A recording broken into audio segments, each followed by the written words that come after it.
Die Frage, wie lange Brustimplantate haltbar sind, kann ich so sehr einfach beantworten. Die Hersteller sagen ein Leben lang.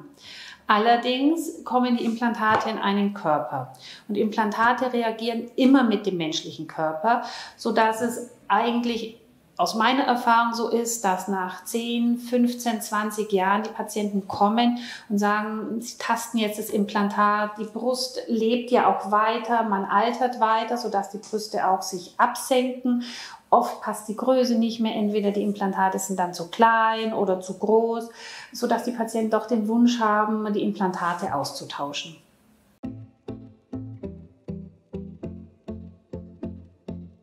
Ein Implantatwechsel ist dann notwendig, wenn ich eine höhergradige Kapselfibrose habe.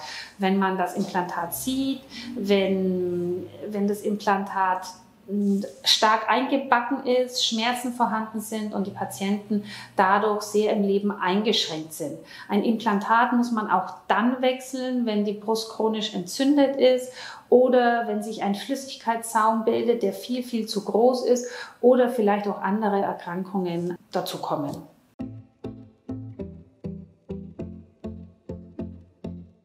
Brustimplantate können platzen. Die Hersteller sagen, es muss aber ein LKW über einen drüber fahren. Gut, es gibt schwere Unfälle mit schweren Traumen im Thoraxbereich, im Brustkorbbereich.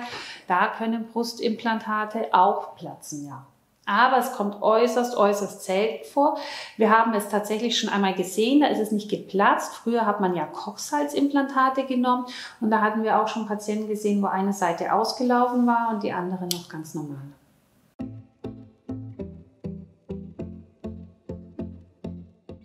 Eine Kapselfibrose ist eine bindegewebige Einmauerung des Implantats. Man muss sich vorstellen, Implantat ist ein Fremdkörper. Diesen Fremdkörper bringen wir in den Körper ein. Der Körper erkennt es als fremd und fängt an, mit seinen ganzen Makrophagen und Zellen, die er hat, Granulozyten, dahin zu wandern, um diesen Fremdkörper abzukapseln und gegenüber dem anderen Körper zu schützen. Also der Körper schützt sich vor dem Fremdkörper und kapselt ihn ein. Jeder Patient, der ein Implantat hat, bekommt eine leichte Kapsel. Das ist aber ein Normalbefund. Nur manche Körper reagieren so auf das Fremdmaterial, dass die Kapsel immer mehr, immer stärker, immer größer wird und dadurch wird die immer enger, härter. Und dann verbackt das Implantat und die Patienten bekommen Schmerzen und es wird sichtbar.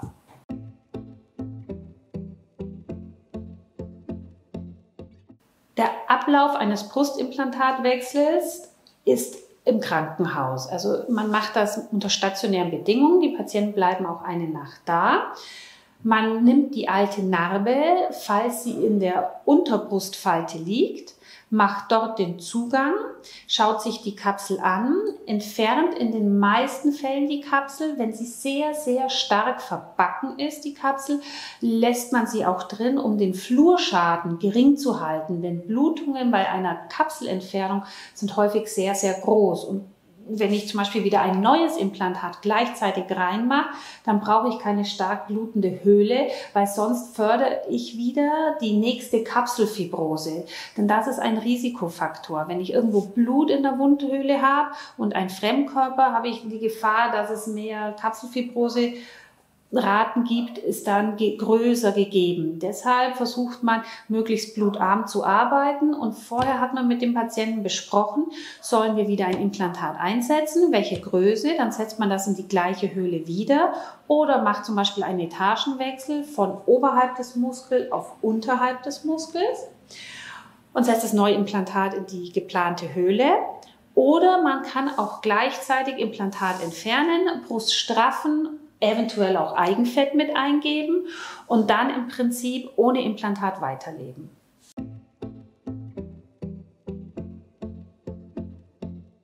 Wenn wir Wechsel machen, also sprich die Implantate raus und neue Implantate rein, ist nicht viel zu beachten. Die meisten Patienten tragen auch 6 Wochen einen Sport-BH, Tag und Nacht, damit die neuen Implantate sich eben auch erstmal an Ort und Stelle verwachsen können.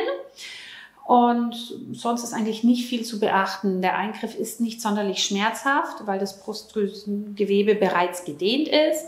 Die Höhle ist da. Es ist für die Patienten ein sehr einfacher Eingriff.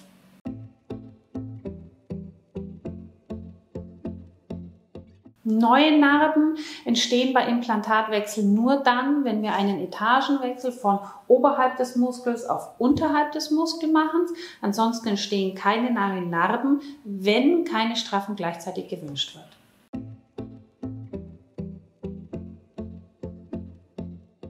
Die Wahl bei einem Implantatwechsel der Implantate bespricht man mit einem Patienten zuvor und man kann natürlich, und das ist eigentlich zu 100% der Fall, bei einem Implantatwechsel andere Formen und andere Größen zu verwenden, weil Patienten ja meistens kommen wegen einem Problem, um ein Implantat zu wechseln, sprich entweder es ist die Brust zu abgesagt, entweder ist ihnen zu groß die Brust oder zu klein die Brust und da verändern wir die Implantate, dass wir dann ein schönes Ergebnis bekommen.